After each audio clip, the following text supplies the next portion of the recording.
ចាសសម្រាប់វីដេអូនេះអ្នកគ្រូសូមមកចែករំលែកពីវិធីបំបែកផ្លូវកម្មជាមួយនឹងគូកម្មគូពៀបើសិនជាគូរបស់យើងធ្វើអាក្រក់ដាក់យើងប៉ុណ្ណាសូមឲ្យចងចាំថាមួយជីវិតនឹងយើងត្រូវតែធ្វើល្អបែបដែលគេធ្វើអាក្រក់ដាក់យើងបែបហ្នឹងឲ្យចំ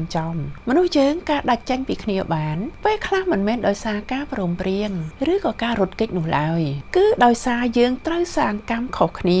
ឲ្យច្រើនគ្រប់គ្រាន់ទើបកើតជាកម្លាំងរុញច្រានចេញពីគ្នាដោយខ្លួនឯងជាផ្លូវត្រង់ដែលមើលឃើញនិងផ្លូវបង្វៀងដែលមើលមិនឃើញសំណួរសួរថាចុះបើយើងផ្សាយមេត្តាឲ្យតើអាចផ្ដាច់ពៀបានទេពាក្យថាពៀយើងត្រូវមើលថាវាគឺជាខ្សែធំក្នុងការចងពីមនុស្សម្នាក់ទៅមនុស្សម្នាក់ឧទាហរណ៍នៅក្នុងផ្លូវដែលមើលឃើញធ្វើបុណ្យជាមួយគ្នានិយាយល្អដាក់គ្នាជួយជ្រោមជ្រែងគ្នាបន្តិចបន្តួចគ្រាន់តែប៉ុណ្ណេះយើងក៏មើលឃើញពីខ្សែដែលតភ្ជាប់ពីមិត្តភាពទៅហើយផ្ទុយទៅវិញបើយើងធ្វើមិនល្អដាក់អ្នកណាគ្រាន់តែដើរតាមផ្លូវជន់ជើងគ្នាហើយងាកមកមើលមុខគ្នាដោយការខឹងនៅក្នុងចិត្តគ្រាន់តែប៉ុណ្ណេះយើងក៏កើតមានទំនាក់ទំនងបែបអវិជ្ជមានបាត់ទៅហើយយើងកាត់ផ្ដាច់បានត្រឹមតែការព្យាបាទតែខ្សែនៃកម្មទោះជាយ៉ាងណាក៏ដោយក៏នៅតែមានសូម្បីតែព្រះសម្មាសម្ពុទ្ធមិនប្រកាន់នឹងព្រះទេវទត្តតែព្រះទេវទត្តនៅប្រកាន់នៅគិតបៀតបៀនក្រសែនៃកម្មក៏នាំឲ្យមកជួបគ្នាគ្រប់ជាតិរហូតតតែមកដល់ជាតិចុងក្រោយរបស់ព្រះអង្គ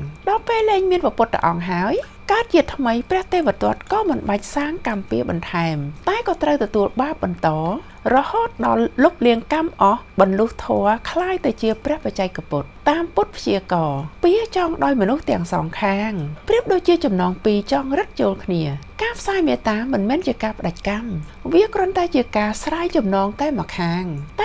ទៀតមិនទាន់ស្រាយវានៅតែមានចំណងដដែលការផ្សាយមេត្តាឲ្យសត្រូវផ្សាយឲ្យគូពៀរបស់យើងគឺត្រូវផ្សាយក្នុងមួយជីវិតដែលនៅសល់របស់យើងហ្នឹងតើអស់ពៀនៅខាងយើងតែខាងគេអស់ឬក៏អត់ក៏មិនដឹងវិធីបំបែកផ្លូវកម្មជាមួយនឹងគូពៀមានវិធីមួយដែលធ្វើឲ្យគូពៀរបស់យើងតាមយើងមិនទាន់គឺបើយើងដឹងថាគេធ្វើអាក្រក់បែបណាយើងត្រូវចាំថាក្នុងមួយជីវិតត្រូវតែធ្វើល្អបែបនឹងឲ្យចំ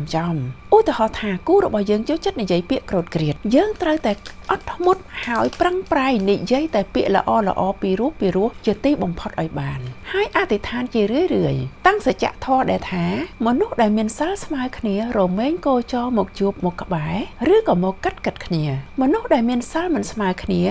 រមែងមិនមានផ្លូវឲ្យគោចរមកជួបមកក្បែរឬក៏មកប៉ះគ្នាបើគេជាមនុស្សបែបហ្នឹងយើងត្រូវតែធ្វើជាមនុស្សផ្សេងពីគេឲ្យខុសពីគ្នាទោះជាត្រូវគោចរមកប៉ះគ្នាក៏គេមិនអាចមកធ្វើអ្វីឲ្យចិត្តយើងមួមងបានការអធិដ្ឋាននឹងបានផលពិតតែក៏ត្រូវមោះមុតតាមទង្វើពិតរបស់យើងដែរការតាំងសច្ចៈនឹងឯងដែលបានផលបំផុតវិធីផ្ដាច់ពីឲ្យដាច់ស្រឡះការផ្ដាច់ពីឲ្យដាច់ស្រឡះពីគ្នាបាននោះម្ខាងត្រូវអហោសកម្មឲ្យគ្នាទៅវិញទៅមកទាំងពីរនាក់ត្រូវមានចិត្តរីករាយជាមួយគ្នាក្នុងការមិនគុំគួនគ្នាទៀតមិនមែនមានតែភាគីម្ខាងបើយើងលះកម្មពីជាមួយអ្នកណាត្រូវធ្វើទាំងសងខាងមិនមែនគ្រាន់តែធ្វើឲ្យចិត្តខ្លួនឯងមានក្តីសុខព្រមក្នុងការឲ្យអភ័យនោះទេត្រូវធ្វើឲ្យភាគីម្ខាងទៀតមានក្តីសុខហើយព្រមក្នុងការរួមដៃជាមួយយើងដែរហើយនេះគឺជាវិធីឧទ្ទិសបុណ្យឲ្យគូកម្មគូពៀចាប់ផ្ដើមដោយអ៊ីទាំងមេញាតិណាងហោនតុសុកេតាហោនតុញាតិយោសូមបុណ្យកុសលទាំងឡាយចូលសម្រេចដល់ញាតិទាំងឡាយរបស់ខ្ញុំព្រះអង្គសូមឲ្យញាតិទាំងឡាយរបស់ខ្ញុំព្រះអង្គចូលមានតែសេចក្តីសុខចុះសូមឲ្យបុណ្យកុសលទាំងឡាយបានទៅដល់គូកម្មគូពៀរបស់ខ្ញុំព្រះអង្គអ្នកដែលខ្ញុំព្រះអង្គធ្លាប់បានជ្រោះលើលោកអ្នកទាំងឡាយតាំងពីអតីតរហូតដល់បច្ចុប្បន្នអ្នកទាំងឡាយទៅនៅភពភូមិណាក៏ដោយសូមឲ្យអ្នកទាំងឡាយមកទទួលហើយអហោសកម្មលើកលែងទោសឲ្យខ្ញុំព្រះអង្គកុំតាមចងកម្មចងពៀនឹងគ្នាទៅវិញទៅមកជារៀងរហូតហើយសូមអនុមោទនាបុណ្យត្រឡប់មករកខ្ញុំព្រះអង្គដោយអំណាចនៃបុណ្យនេះផងចុះ